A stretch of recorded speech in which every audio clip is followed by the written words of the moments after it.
de la música historia de la música en particular y formas musicales. Entonces, vamos a recapitular. Siempre es bueno saber dónde estamos y a dónde estamos yendo. Vamos a hablar de formas musicales. Hemos completado el tema con variaciones, la chacona, la pasacaglia. Después hemos hecho un análisis del rondó sonata, y después hemos hecho un análisis de la sonatina, y ahora estamos en la forma sonata. Y estamos apuntando a llegar a lo que es la sinfonía. Las sinfonías de Haydn, las sinfonías de Mozart, básicamente constan de 4 movimientos. Y el primer movimiento no es una regla infalible, pero el primer movimiento normalmente es una forma sonata. El segundo movimiento lento puede ser una ABA simple o puede ser un tema con variaciones. El tercer movimiento es un minué, aunque Beethoven convierte el minué en scherzo. Y el cuarto movimiento es un rondó sonata. Entonces estamos apuntando a tener la macro forma de la sinfonía después de haber analizado cada uno de sus componentes. Estamos analizando la sonata, y para la próxima semana, las siguientes semanas, vamos a ver lo que es el minué y el scherzo. Deme un minuto, por favor, voy a traer mi té.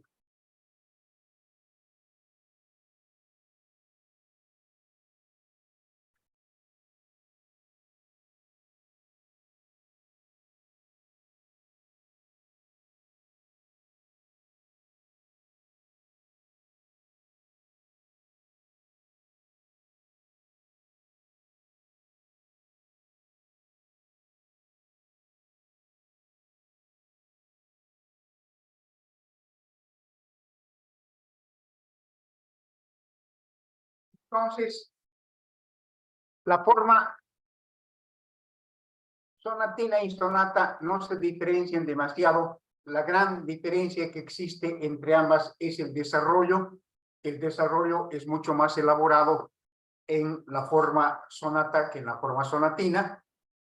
Y la otra diferencia que mencionan los teóricos es que la sonatina es de relativamente fácil ejecución, que técnicamente no es muy difícil.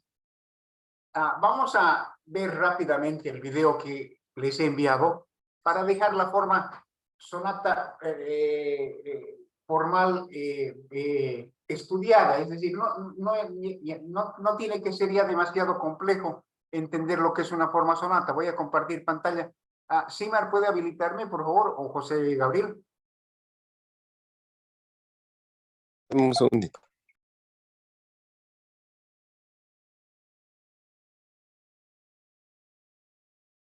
Y está.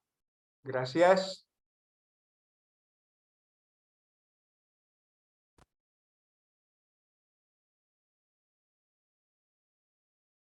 Entonces, estaríamos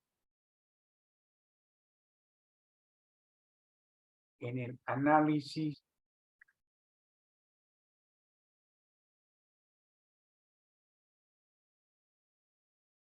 de la forma sonata, siempre y cuando yo llegue donde tengo que ir.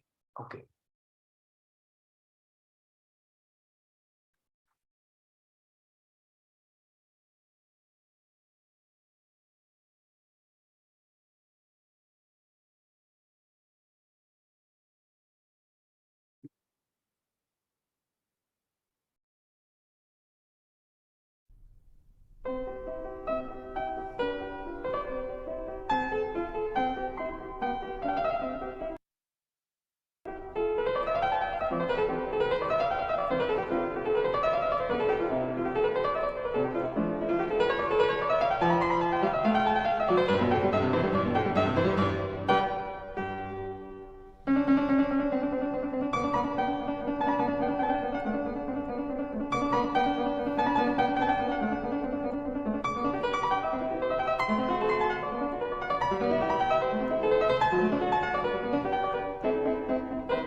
Bueno, muy bien. Entonces, no hay mucho misterio en esto, lo vamos a ver rápidamente y a partir de eso vamos a empezar a elaborar. Pero para tener una idea, para si hay alguien que todavía está desubicado, este es el tema A de la exposición en Do mayor.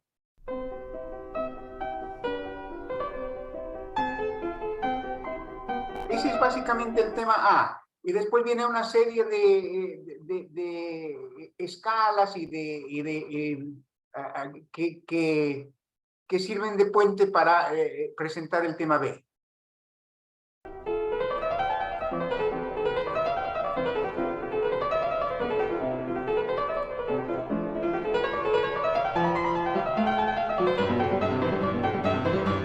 Y acá entramos al tema B, una pequeña introducción de un compás y empieza el tema B.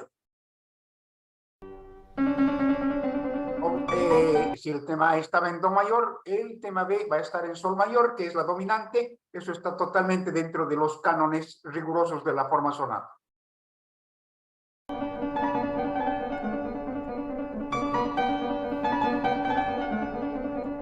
Ha terminado el tema B y hay una serie de,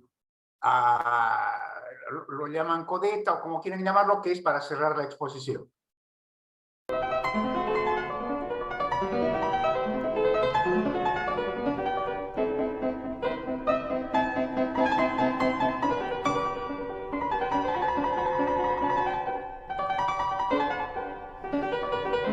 Ya, nos vamos a saltar la repetición.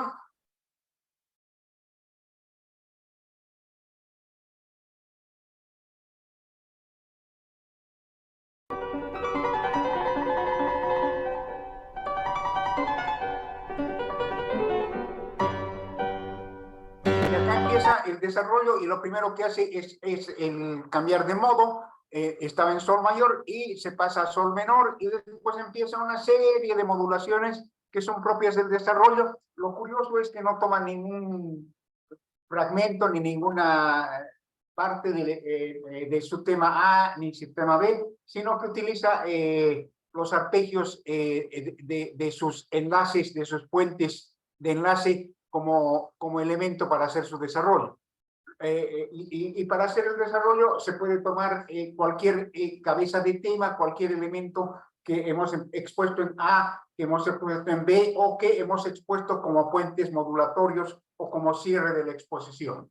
En este caso, Mozart toma el el arpegio que he utilizado para cerrar la exposición lo toma como el elemento que desarrolla en el desarrollo.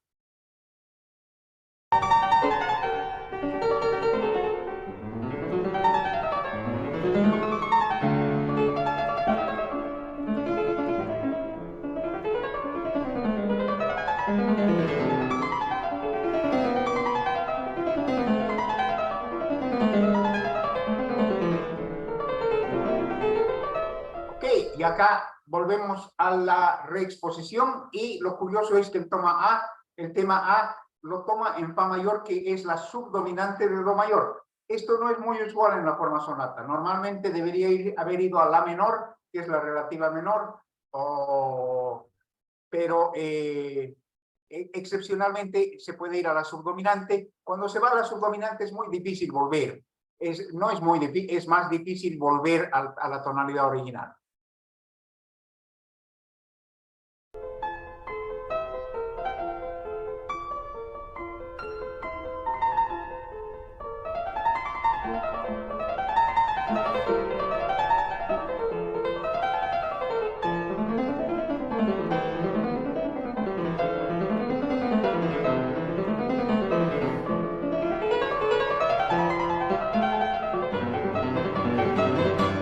Pero ya ha vuelto, porque ahora está en sol mayor, que es la dominante de do mayor, para hacer la presentación del tema B de la reexposición, lo va a hacer en do mayor.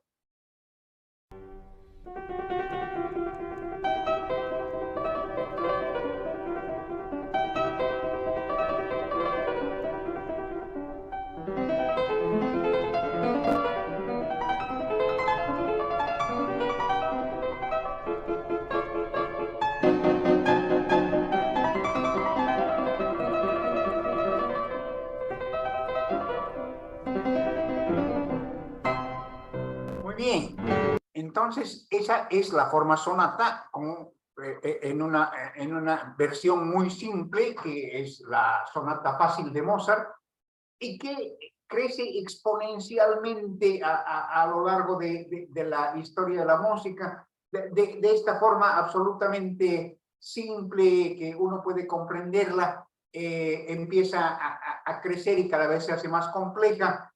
Por ejemplo, Beethoven conocen la sonata patética de Beethoven, pam, pa, pam, pa, pa, empieza a ponerle lo que se llama la idea fija, ¿no? Repite, vuelve al tema introductorio lento varias veces. Y después llegan los románticos, que empiezan a elaborar más hasta que llega a exacerbarse totalmente con gente como las sinfonías de Mahler y el romanticismo, donde ya son unas formas gigantescas, pero siempre manteniendo este núcleo que les va a esta concepción simple de la sonata, y entendiendo esta concepción simple, desarrollo, exposición, desarrollo, recapitulación, exposición AB, desarrollo libre sobre cualquiera de los temas, y recapitulación, que son AB, un gran ABA.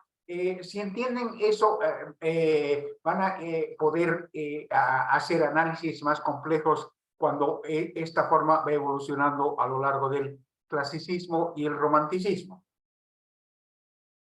Nuevamente, estas formas alemanas pueden utilizarse en la composición contemporánea. Siempre existen dos componentes, deben existir más. Uno es la forma y otra es el manejo de la armonía. Entonces, el mundo contemporáneo puede respetar la forma y elaborar en lo que se llama el mundo atonal, el mundo lejos de la tonalidad, el dodecafonismo, lo que sea. Hay compositores que respetan la forma original alemana y se disparan en lo que es la atonalidad y crean una obra a partir de eso. Y eventualmente vamos a ver cómo los compositores empiezan a romper la forma alemana que estamos estudiando ahora. Entonces, para darles ideas de cómo cómo aplicar esta forma musical a una composición. Les voy a mostrar una composición mía para clarinete y piano que se llama Fantasía, y que está precisamente hecha en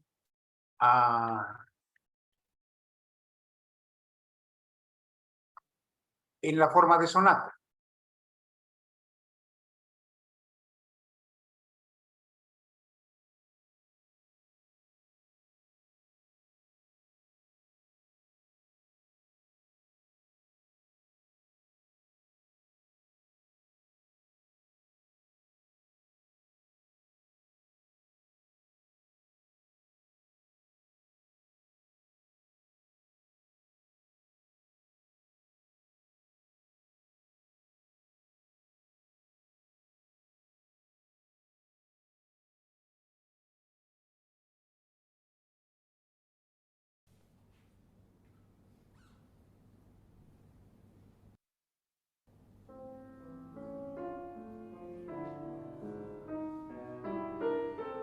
¿Se escucha? Sí, maestro.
Bueno, aprovecharemos para hacer el análisis.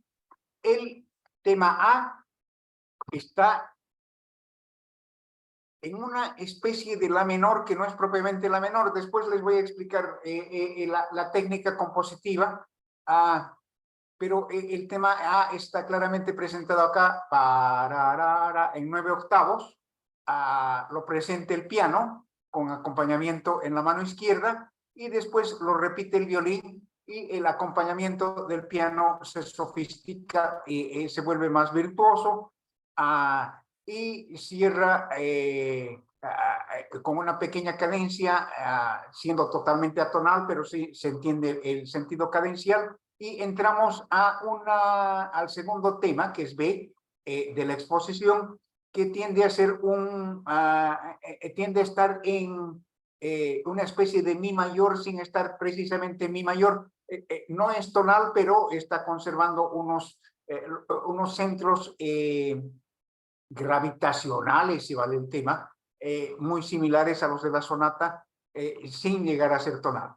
Entonces, este es el tema B, que lo presenta el clarinete, y después repite el tema B el piano, y finalmente cerramos la exposición con esta escala descendente para entrar al desarrollo. El desarrollo toma elementos de la cabeza del tema del tema A, y en base a eso hace una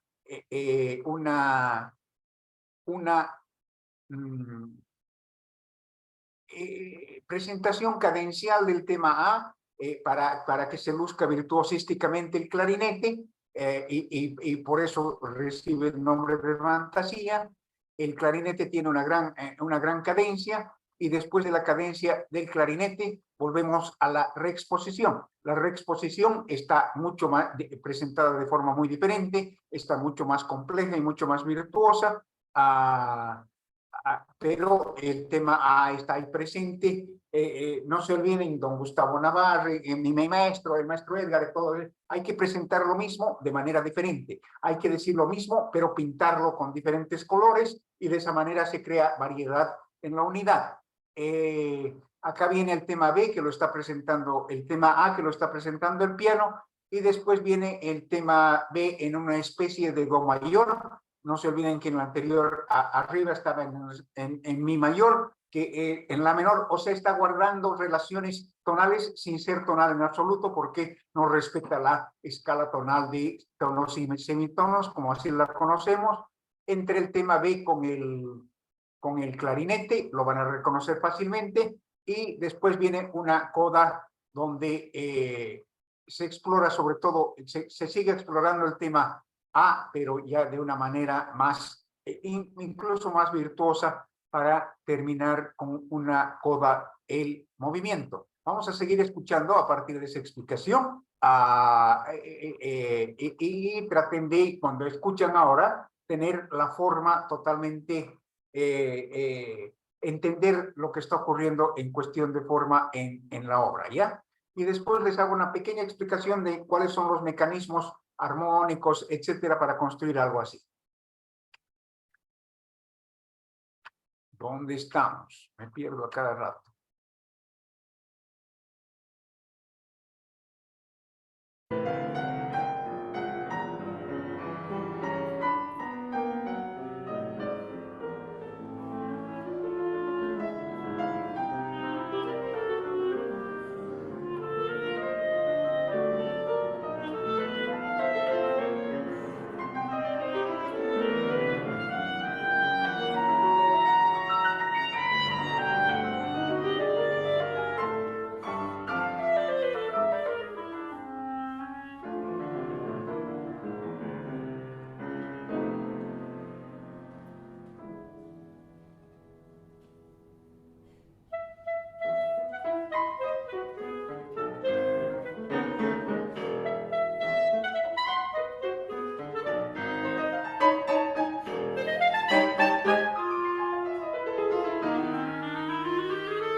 finalmente termina en la. O sea, esta obra está escrita en la sin estar escrita necesariamente en la mayor o en la menor, porque es atonal, pero tiene un centro gravitacional en la nota la, lo cual es perfectamente legítimo y va en contra de todos los postulados de la atonalidad que tiene Schoenberg. Porque cuando Schoenberg construye la tonalidad, lo primero que dice es que ninguna nota puede repetirse más de el mismo número de veces, porque crea una sensación de centro gravitacional que el dodecafonismo trata deliberadamente de evitar. El dodecafonismo se libera de la tonalidad y rompe cualquier estructura de crear un centro gravitacional sobre una sola nota, y lo primero que hace es atribuye absolutamente la misma importancia a las 12 notas de la escala cromática, y una de las reglas del dodecafonismo es que ninguna nota puede repetirse sin que se hayan antes escrito las 12 anteriores. Después las reglas del dodecafonismo han ido cambiando y cada compositor a partir de Schoenberg, que ha utilizado el dodecafonismo, ha ido poniendo sus propias reglas, pero de la manera original que ha nacido con Schoenberg, se le otorgaba el mismo centro gravitacional a todas las 12 notas de la escala cromática occidental. Entonces, hablar de atonalidad no significa necesariamente hablar de dodecafonismo. Hablar de atonalidad no significa necesariamente no crear centros gravitacionales. Hablar de música contemporánea no significa necesariamente hablar de disonancias. Hay música muy consonante dentro de la música contemporánea. Pero tenemos la libertad de utilizar las formas tradicionales alemanas si queremos utilizarlas en nuestro acto compositivo. Para ilustrarles un poco sobre las técnicas utilizadas, ¿se acuerdan que la anterior vez, cuando hemos hecho el análisis de Rondó Sonata, hemos visto la nave de los locos, Salomé, que estaba construida en Abacaba, y la técnica que se utilizaba ahí era rigurosamente dodecafónica, eran las 12 notas de la escala que no se repetían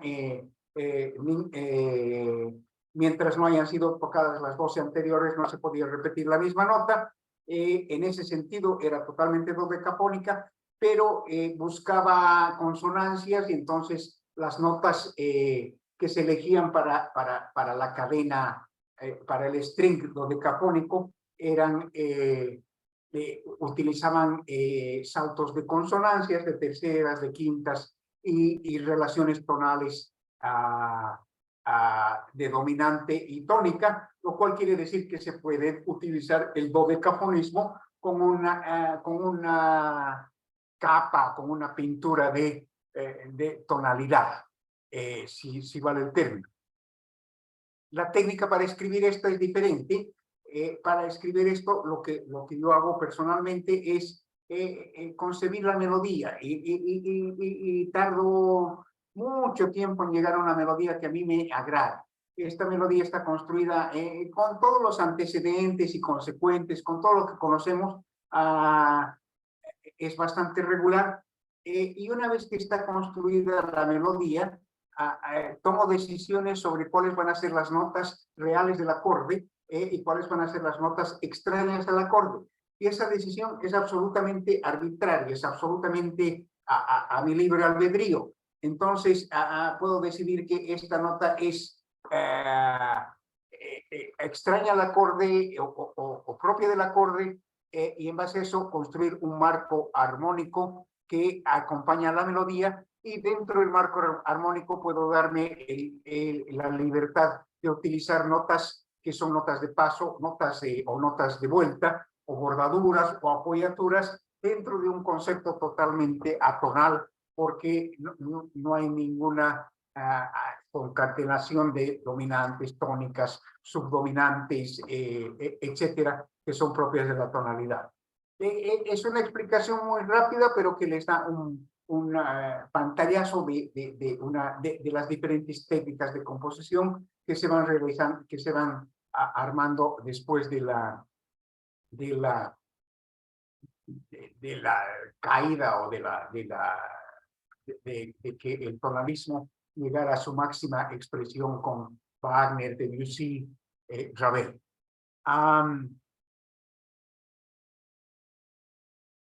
Entonces hemos llegado al tema a sonata.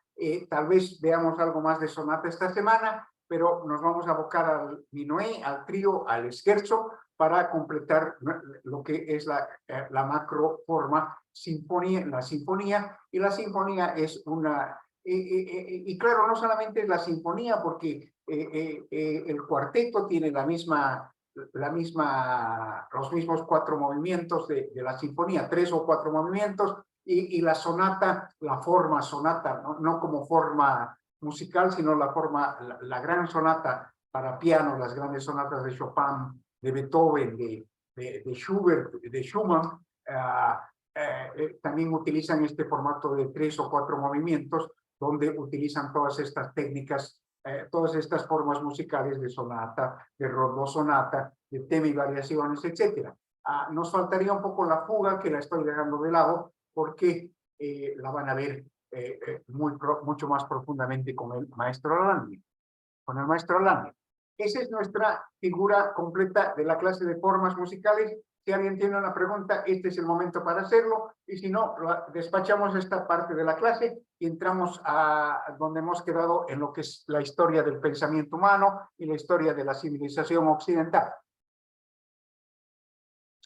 ¿Alguien tiene alguna pregunta? Bueno.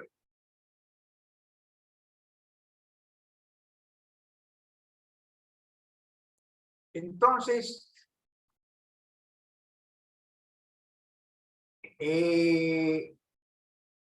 hemos pasado la Edad Media, hemos llegado al Renacimiento.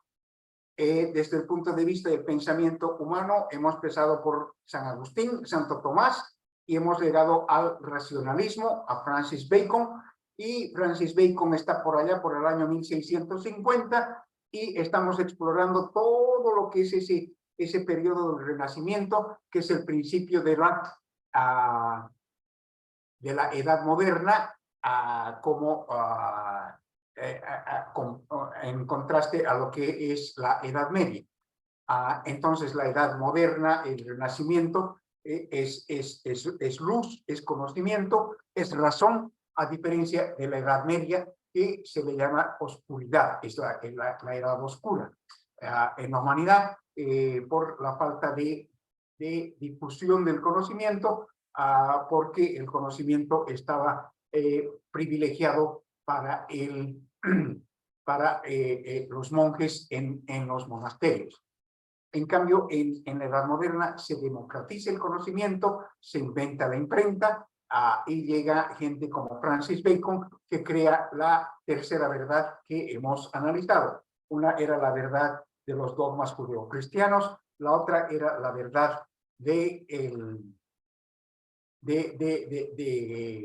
Dios filosófico de los griegos, y esta es la verdad de la ciencia, que se basa en el empiricismo, que se basa en la realidad que pueda darte la ciencia de la estadística, la posibilidad de que algo pueda o no ocurrir en el futuro, es lo que determina una verdad o una mentira. Hemos llegado a Francis Bacon, pero antes de seguir adelante en lo que es ese tema filosófico, nos hemos adentrado en todas estas manifestaciones artísticas e históricas que hacen a esta edad del Renacimiento, y hemos empezado haciendo un análisis de los tres grandes pilares literarios de la época del Renacimiento. Uno ha sido en Inglaterra Shakespeare, el otro grande es en España el gran Miguel de Cervantes Saavedra, y en Italia la Divina Comedia con Dante Alighieri. Entonces vamos a hablar casualmente sobre la Divina Comedia y el Quijote, para que, más que nada, para despertarles el interés y que puedan acercarse y leer por lo menos el Quijote, que es la obra cumbre de la lengua española, que es la lengua que nosotros hablamos. El Quijote es interesante, ¿no? Porque se supone que había, o lo que te enseñan en historia es que habían tantas de estas poemas épicos a los grandes caballeros de la mesa redonda y todo lo demás, y a su valerosidad, y que Cervantes empieza un libro con el propósito de burlarse de toda esa grandiosidad, esa grandilocuencia que se había desarrollado en la literatura con los poemas épicos a los grandes caballeros de la mesa redonda y todo eso. Entonces el Quijote empieza con Don Quijote de la Mancha enloqueciendo, apartándose de la realidad, y agarra a Rocinante, a su caballo viejo y flaco, y agarra una armadura vieja con una lanza vieja y lo toma de su escudero a Sancho Panza con su burro. Entonces tenemos que empezar a preguntarnos qué cosa hace grande a una obra. ¿Por qué el Fausto de Goethe es grande? ¿Por qué Crimen y Castigo de Tolstoy o de Dostoyevsky o La Paz y la Guerra de León Tolstoy o La Montaña Mágica? ¿Por qué son grandes obras? ¿Qué cosas las diferencian? ¿Por qué han quedado en la historia de la literatura o en la historia del arte, como quieran ustedes, como grandes obras literarias? Y a esa pregunta me quiero aventurar una respuesta diciendo que estas obras utilizan grandes simbolismos. Sus personajes representan simbolismos profundamente enraizados en el consciente colectivo de la civilización occidental. Y entonces, al tener estos fuertes simbolismos, se apegan a la inconsciente del ser humano, del que los lee, y otorgan un gran entendimiento, una gran comprensión sobre lo que es el alma humana, sobre lo que es las bajezas o las envidias o las cualidades o las espiritualidades y bondades del alma humana. Reflejan profundamente a través de símbolos las particularidades buenas y malas del ser humano. En el caso del Quijote,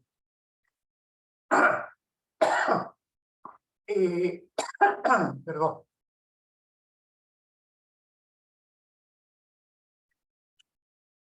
Estábamos analizando por lo menos dos interesantes simbolismos que podríamos encontrar en el Quijote, ¿no? La relación de Cervantes con el Quijote. Dicen que Cervantes, no dicen, lo llaman el Manco de Lepanto, si es que correctamente recuerdo.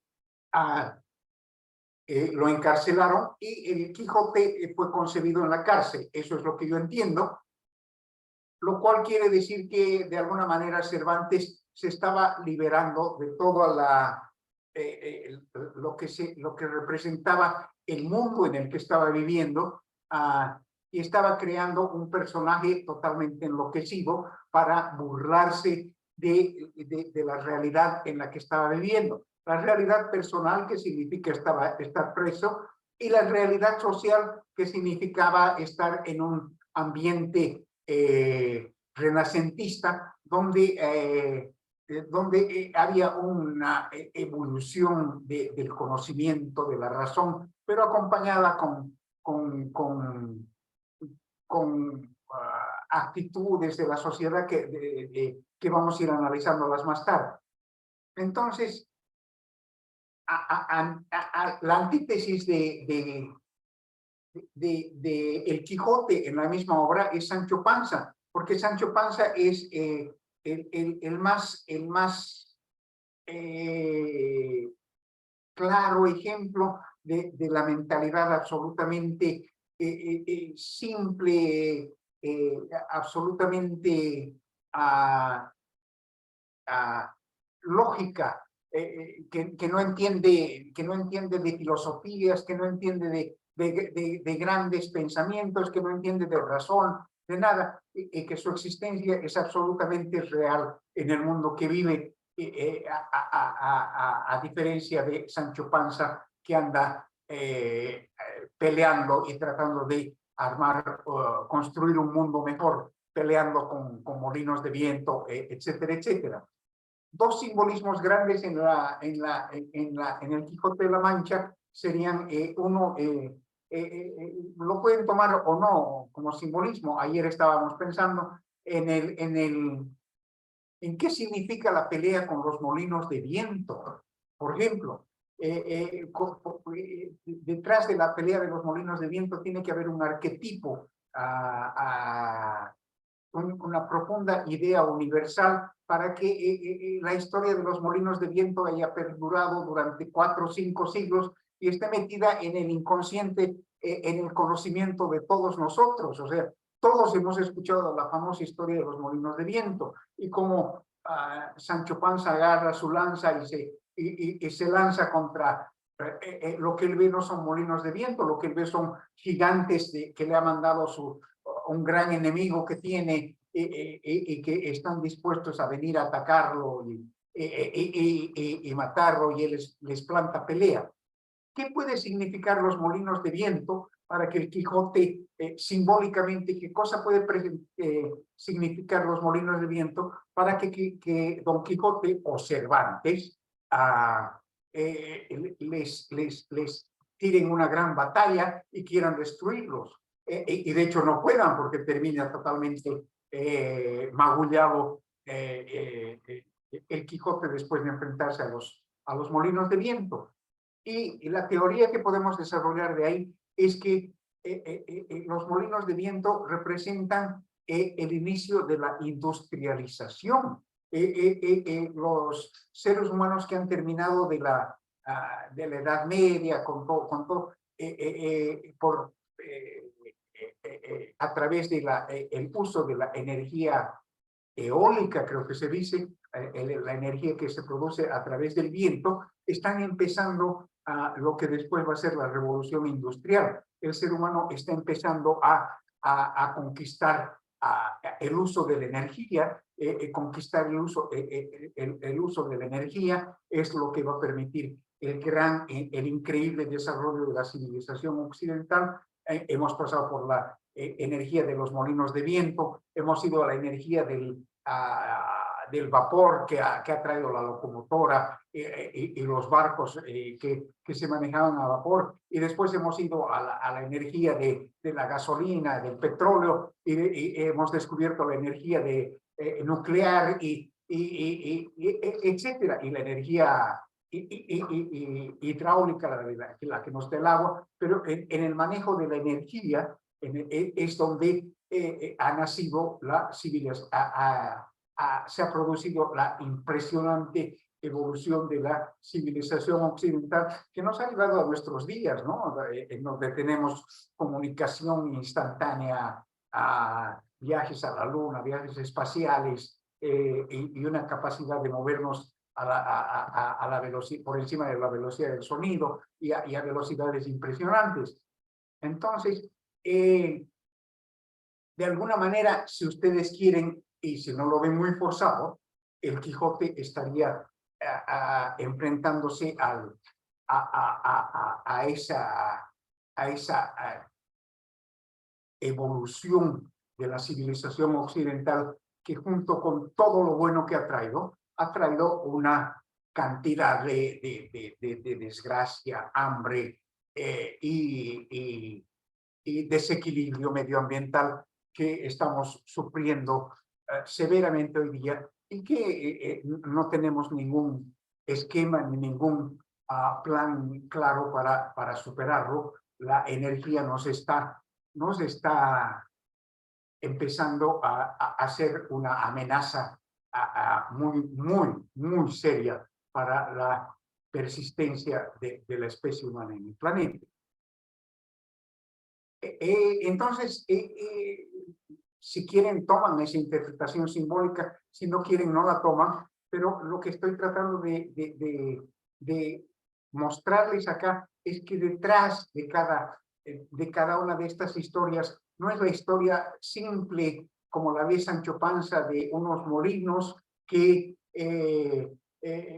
mi amo Quijote está loco y son molinos de viento, porque lo que ve el Quijote es muchísimo más de la monstruosidad que lo va a destruir, que va a destruir el idealismo, que va a destruir el deseo de hacer bondad y de pelear por la justicia y la paz en este mundo. Y entonces ustedes pueden leerlo como Sancho Panza o pueden leerlo como el Quijote. Y no solamente el Quijote, pueden leer una gran cantidad de obras. El Fausto de Goethe, las hemos ido mencionando, y las pueden leer como Sancho Panza, con un loco que se está enfrentando a unos molinos de viento, o pueden construir todo un simbolismo detrás de eso que significa que le da un sentido mucho más profundo a la obra. Y esto es característico de todas las obras. La que se me viene a la mente es La flauta mágica de Mozart, que se distingue por ser una de las obras cumbres de todo ese movimiento gnóstico, masónico, de los que siempre se ha estado moviendo en contra del judeocristianismo en la historia del arte y en la historia de la humanidad. Otro de los grandes arquetipos que tiene el Quijote es la Dulcinea, ¿no? Y la Dulcinea está presente en una gran cantidad de obras y refleja este sentimiento, este sentimiento que tenemos la civilización occidental y también las civilizaciones orientales de rendir de la existencia de la mujer perfecta, ¿no? De la mujer como el origen de la vida, de la mujer como incluso desde el punto de vista psicoanalítico, desde el punto de vista subyacente, inconsciente humano, la mujer es más Dios que Dios mismo, ¿no? En el judeocristianismo, la madre de Dios es la Virgen María, o sea, y la madre entonces es la creadora de Dios. Y ahí hay un montón de contradicciones racionales, ¿no? Porque la madre ha dado nacimiento a Jesucristo y Jesucristo es en Trinidad Dios. Entonces, la madre, la Virgen María, es madre de Dios y se va al cielo en cuerpo y alma. Más allá de que podamos tener fe o no podamos tener fe en el dogma judeocristiano, lo que eso está plasmando es nuestro gran arquetipo. Tengo que explicar la palabra arquetipo, porque la estoy utilizando demasiado. La palabra arquetipo ha debido existir antes, pero el que le ha dado un profundo significado es un psicólogo suizo o sueco, no estoy seguro, de los más grandes que existen en la humanidad.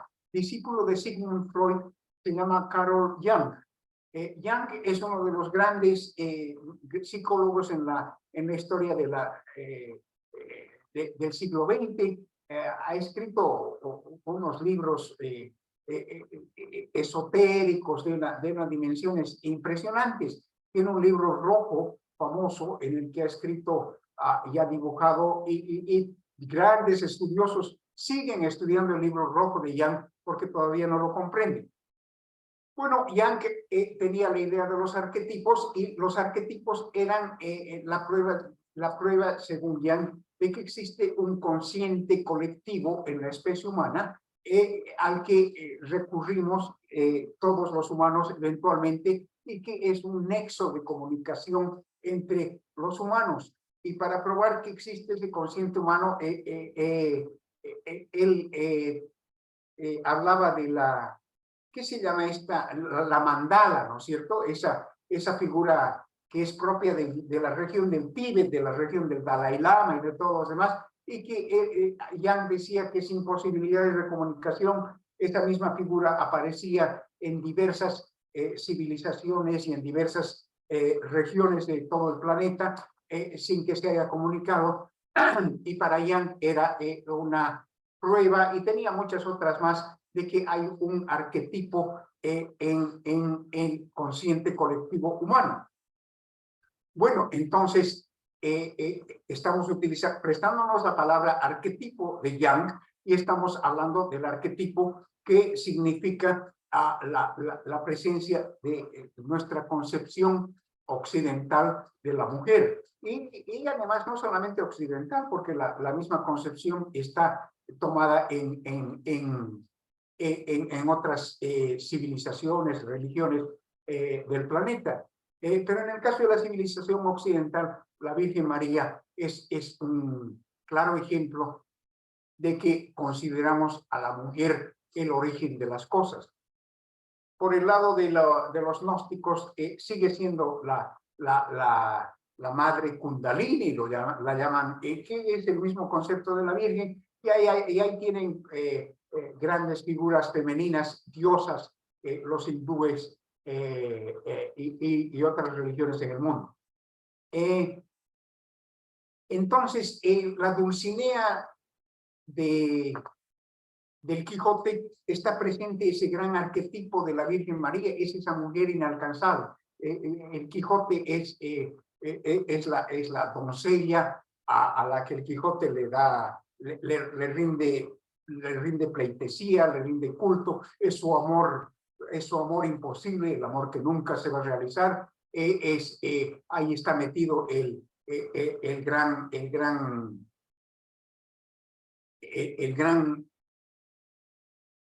concepto inconsciente que tenemos del incesto, ¿no es cierto? Y de nuestra relación con nuestra madre, que la ha descubierto Freud y que construye las civilizaciones del planeta. Entonces, ahí en ese arquetipo de la madre universal reposa muchísimo de los símbolos que están plasmados en el arte, ya sea literatura, pintura, música, y que como compositores, como creadores, ustedes tienen que empezar a conocer, explorar y entender. Entonces, esa es la Dulcinea. Y si nos vamos a la Divina Comedia de Dante Alighieri, la Divina Comedia transcurre en el Purgatorio, y es un poema en verso que transcurre en el Purgatorio, en el infierno, y después va al Purgatorio, y después llega al cielo. Y lo curioso es que el guía, el maestro de Alighieri en el infierno y en el Purgatorio es Virgilio, y Virgilio es el escritor de la Eneida. La Eneida, junto con la Odisea y la Ilíada que ha escrito Homero, son los tres grandes poemas épicos, si vale el término, que tienen los griegos, y otra vez están plasmados de simbolismo, ¿no? El viaje de Jason, las sirenas que tratan de tentar a Ulises para llevarlo para que no pueda volver a su amada Penélope que está tejiendo porque la quieren. Seguimos hablando de los mismos simbolismos que convierten estas obras en grandes obras de arte.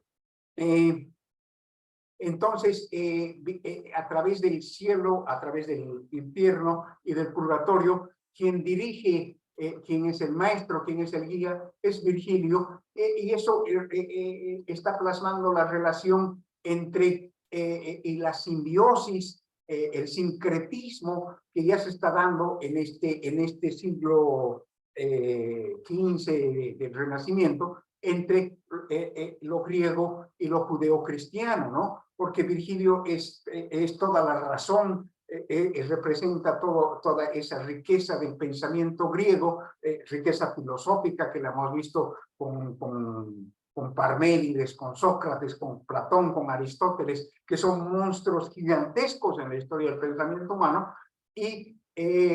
pero al mismo tiempo está lleno de toda la teología, si ustedes quieren, del judeocristianismo, el paso a través del infierno, el paso a través del purgatorio y la llegada al cielo. Curiosamente, el paso a través del infierno y a través del purgatorio es de la mano de Virgilio, pero cuando llega al cielo, su guía es Lucía. Y Lucía es la mujer y es la luz, y estamos volviendo al principio, al principio de estos simbolismos, ¿no? Entonces, la guía que conduce a Dante por el cielo es la mujer perfecta, es esa mujer diosa que no queremos hacerla diosa porque hemos creado un dios que no tiene una figura femenina, y entonces creamos una mujer perfecta que casi está por encima de Dios, es la madre de Dios, es la creadora, es finalmente la mujer que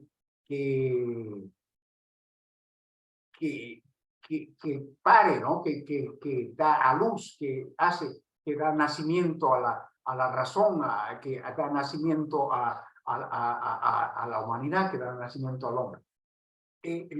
La civilización occidental está muy metida con el arquetipo de la mujer perfecta, porque la Virgen María es un arquetipo o un dogma o una verdad de fe, como quieran ustedes, muy metida en la civilización occidental y está y tiene mucho que ver con nuestras decisiones y los actos y nuestros actos, y eso está muy relacionado con todo lo que es el pecado original y el incesto y el complejo de Edipo, el complejo de Yocasta, que después lo van a analizar los grandes psicoanalistas como Sigmund Freud y este mismo Carl Jung del que estábamos hablando.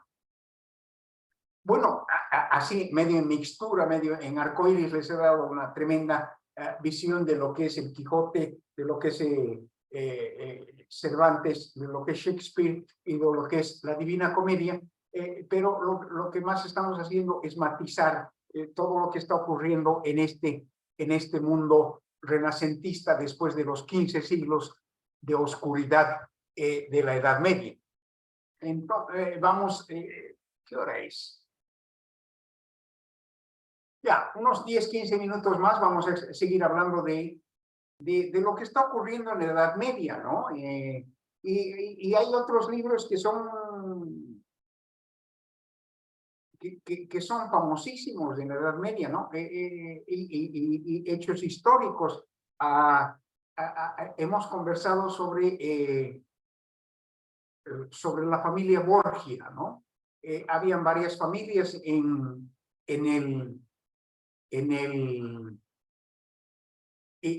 familias feudales, ¿no? Que además eran patronos de las artes. Y Borgia es una familia famosa porque no sé si es parte de la leyenda o parte histórica de la realidad. En algún momento se mezcla el rumor y la leyenda se mezcla con la realidad, pero los Borgia, de Lucrecia Borgia, se dice la historia de que cometía incesto invariablemente con su padre y su hermano, y que además se casó con unos 3 o 4 duques y nobles de la nobleza europea, pero estos casamientos estos matrimonios estaban organizados por el padre y por la familia, y tenían todo el objetivo de ganar poder a través de alianzas. Las alianzas en este tiempo del Renacimiento son típicas a través de matrimonio, y entonces Borgia iba ganando y ganando más poder a través de estos matrimonios, y se fue encubrando hasta conseguir que 2 personas de la familia Borgia puedan llegar a ser papas, y se rumorea, más allá de la realidad o muy en la realidad, de que había muchos asesinatos y muchos envenenamientos de por medio. La mitad de los, en exageración, si ustedes quieren, al cuerpo de cardenales, la mitad de ellos, o un grupo de ellos, los conquistaba Lucrecia Borgia, a otros los compraban, y a los que finalmente no podían comprarlos ni conquistarlos ni seducirlos, los mataban con veneno. Es muy famoso, en leyenda o no, el anillo de Lucrecia Borgia, porque era hueco y siempre llevaba veneno dentro de su anillo. Es una historia de, ¿cómo se llamaba? La Guerra de Tronos, pero una historia de la Guerra de Tronos, pero absolutamente real, y es fascinante. HBO tiene una gran serie, no sé si la han visto, que se llama precisamente Los Borgia.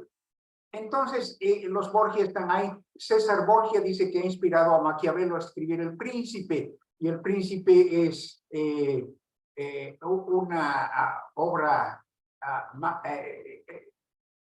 cuando es tan importante en la historia que cuando hablamos cuando ha quedado plasmado en palabra, ahora tenemos la palabra maquiavélico, que expresa la habilidad para manipular mañudamente, malosamente al prójimo, para obligarlo a hacer lo que tú quieres.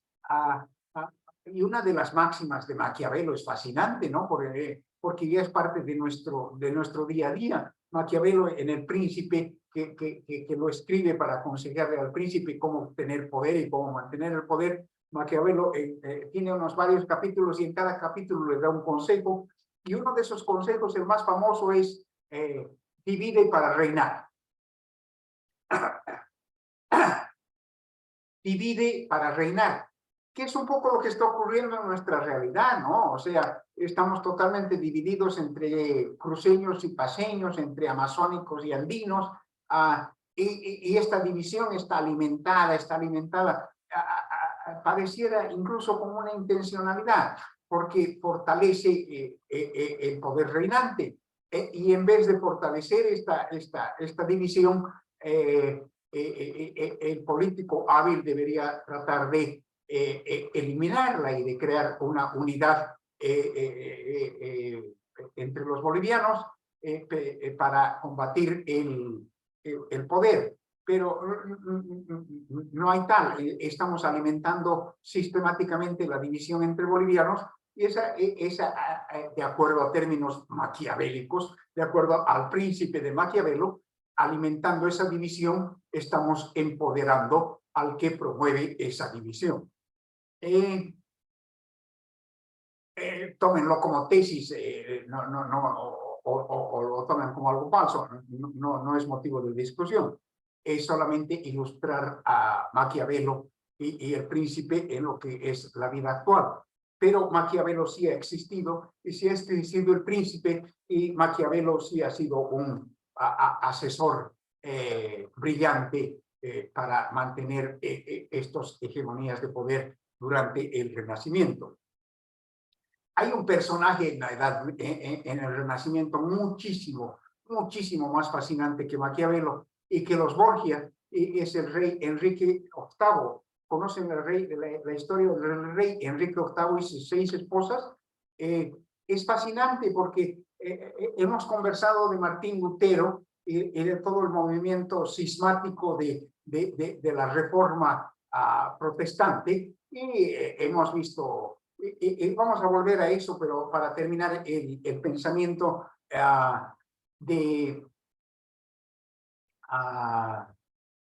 la influencia me he perdido. Vamos a Martín Lutero. Y entonces Martín Lutero y el protestantismo andan en tienen una serie de dogmas y se lanzan contra el dogma judeocristiano, y Martín Lutero tiene bastante éxito en crear ese cisma, pero hay razones políticas que apoyan ese cisma. Y entonces Enrique VIII era un rey muy enamoradizo, por no decir lujurioso, y se casaba con una señora y se cansaba de la señora y le pedía al Papa que por favor anule el matrimonio.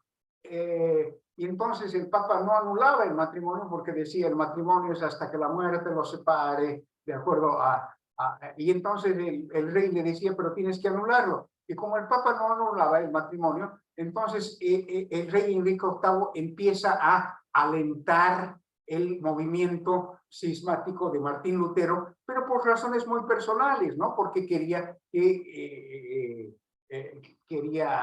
obligar al Papa a declarar nulo su matrimonio. Entonces, cuando el Papa no declara nulo su matrimonio, tiene al final 6 esposas, a una la mata, a otra la hace decapitar, a otra la envenena, todo con el propósito de que se enamoraba de otra mujer, y entonces tenía que deshacerse de la anterior, y no tenía ningún problema en hacerla decapitar o envenenarla o desterrarla. Entonces, Enrique VIII es un personaje realmente divertido y siniestro en la historia del Renacimiento, pero más que todo, estos movimientos cismáticos de Martín Lutero está alimentado también por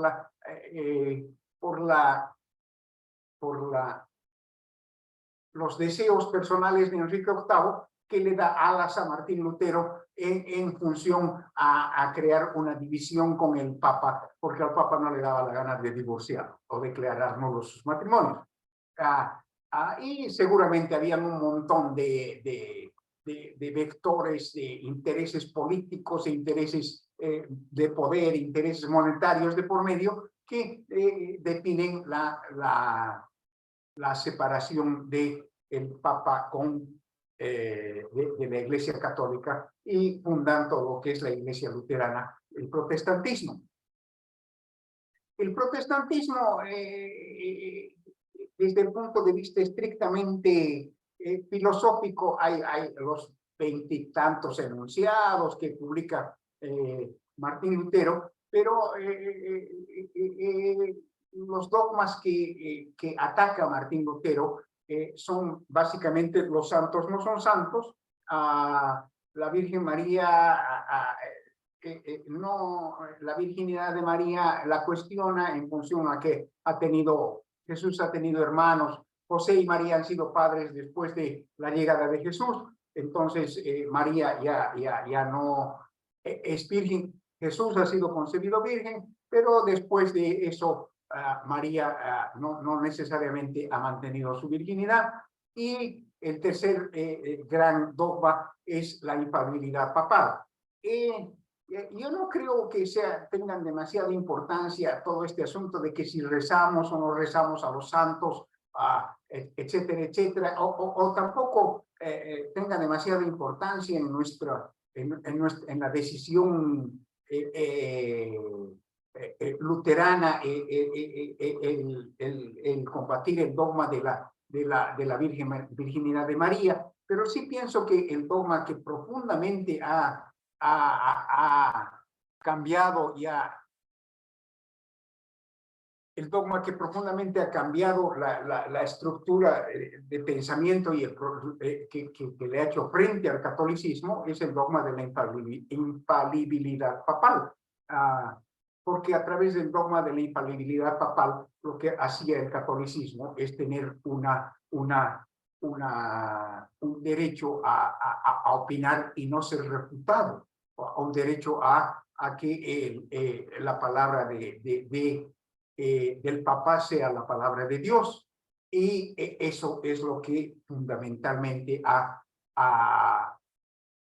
contestatado, ha peleado Martín Lutero. ¿Qué más podemos decir? ¿Qué hora es? 2. Bueno, entonces hemos cubierto literatura, hemos cubierto algo de historia, los Borgia, el protestantismo, etcétera, etcétera. Y me gustaría compartir y conversar con ustedes un poco sobre la Última Cena. La Última Cena es una representación muy interesante de, vamos a compartir.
Algún rato tienen que leer y se les voy a enviar un link. Hay un montón de leyenda, fantasía y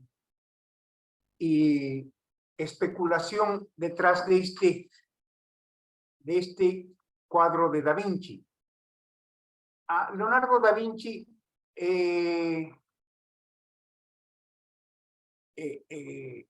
es conocido junto con Platón, son los dos conocidos como los grandes idealistas, ¿no? Los grandes, ¿se acuerdan la división entre Aristóteles y Platón?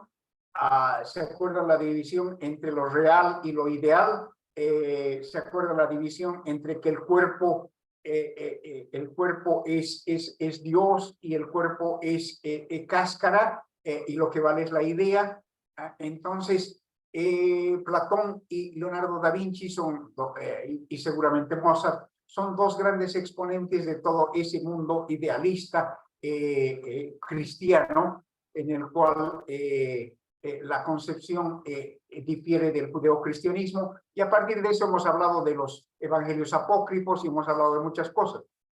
Pero entonces se rumorea que hay un montón de simbolismos que deja a Leonardo da Vinci en La Última Cena, y son especulaciones. Si consigo les voy a enviar el link, si a alguien le interesa lo va a ver con mucha más cuidado todo lo que son estas historias de los simbolismos que hay en La Última Cena. Pero alguno que a mí me llama la atención y que siempre me ha llamado la atención es este grupo de 3 personas en La Última Cena. Y aquí hay un gran grupo que está escuchando y está participando en La Última Cena con figura central Jesucristo. Pero Da Vinci pinta a 3 personajes que están totalmente desentendidos de la de lo que está ocurriendo con figura central como Jesucristo. Como que están presentes, pero no están participando en la última cena.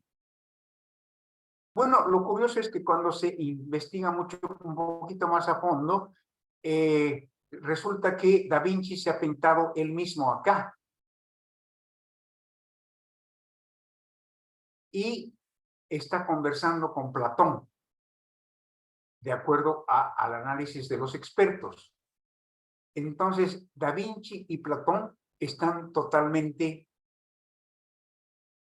desenraizados, desentendidos de lo que es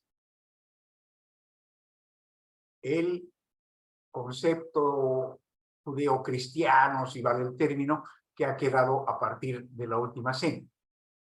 ¿Son simbolismos que valen? ¿Son simbolismos que no valen? No sé, pero lo que yo trato es de presentarles un mundo que está detrás de lo que vemos cotidianamente y que es un mundo que es necesario verlo para poder evolucionar en su pensamiento creativo, para poder crear, para poder concebir obras diferentes, para poder penetrar profundamente en las verdades universales que van a ser lo que refleje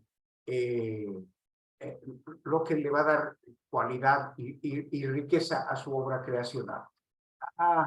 No sé si vale, no sé si los he convencido o no los he convencido, no era mi intención tampoco convencerlos de nada, sino simplemente conversar y comentar con ustedes lo que está ocurriendo en el Renacimiento.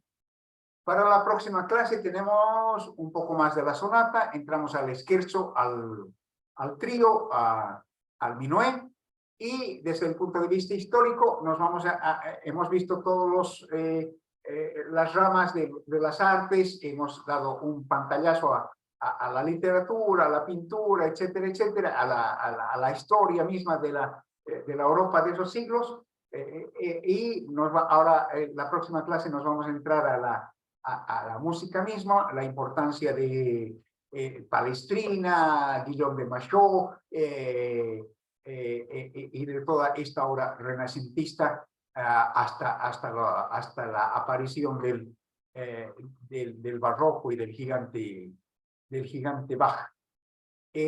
Bueno, si nadie tiene ninguna pregunta, ninguna consulta, esa sería nuestra clase por hoy día. ¿Alguien tiene algo que decir? Que tengan un buen domingo. Nos vemos el próximo domingo. Hasta luego a todos. Sí, gracias, profe. Que esté bien. Maestro, perdón, Sí, sí. maestro, Miguel, dígame. una consulta, disculpe. Está muy interesante toda la charla y me gustaría la próxima contrastar bueno, algo que dijo, ¿no? Pero lo que quiero ahora decirles, el maestro nos dijo que desde el próximo domingo, a partir de las 10 va a poder él, porque ha habido cambio de horario, no sé si escuchó algo de ello, chocaría con estas clases suyas. No sé si eso podrían ustedes hablarlo y ver cómo se puede hacer, ¿no? Para que no se crucen los horarios. Se van a cruzar. La alternativa sería irnos de 12 a 1. ¿Les parece muy tarde?